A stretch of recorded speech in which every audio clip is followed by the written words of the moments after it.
what professional advice do you have, reflecting back on your career, for others?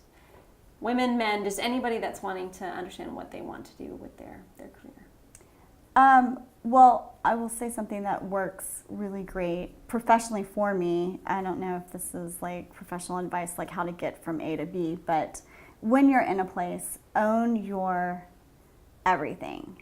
Own your successes and own your mistakes, and own them fast.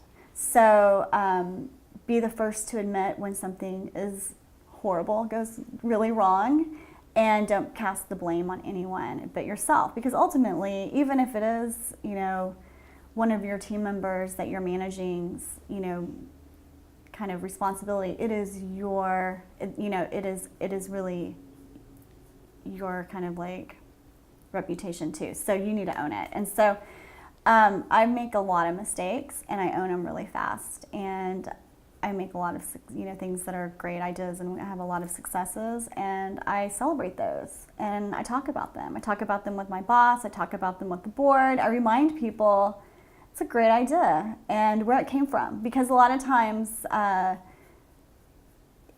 people, not in a really, kind of like obnoxious way, but people need to know your value. And so, anyway, when I'm raising money, I look young, and so sometimes you need to remind the committee that you're working with that you've raised millions of dollars, and we're only raising $200,000, so we can do that. And then a lot of people in that room haven't raised a couple $1 million, so it is kind of like, okay, we trust you, we got we're going to follow in your whatever you think is best. So own it all. So I love both sides of that. Like on the negative side, I think, at least in my own experience, the feeling of if I don't own it, maybe it'll go away, never happens.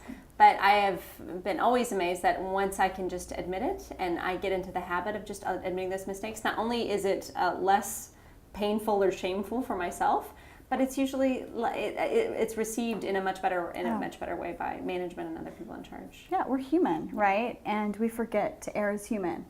A lot of the work that Brene Brown has done has influenced my life in a big way. Yeah. And just own it, own your story, tell your story. It dismisses shame. And so, yeah. And then also there's a lot of research that says women hold on to, when they fail at something, they hold on to that feeling and that disappointment way longer than men do. Men are like, oh, that was a stupid question to begin with, or we shouldn't have even been given that task. Yeah. Of course I failed at it.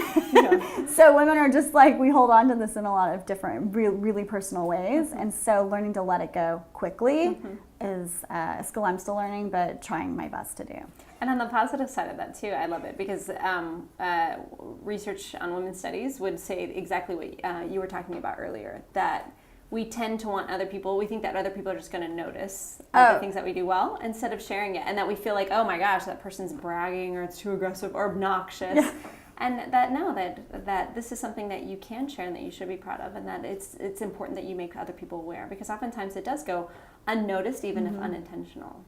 Right, I think it's easier to be noticed in a smaller organization, but when you're in a company that has thousands of employees, to remind people that you were part of that success, or my team did that and I was lead on that idea or whatever.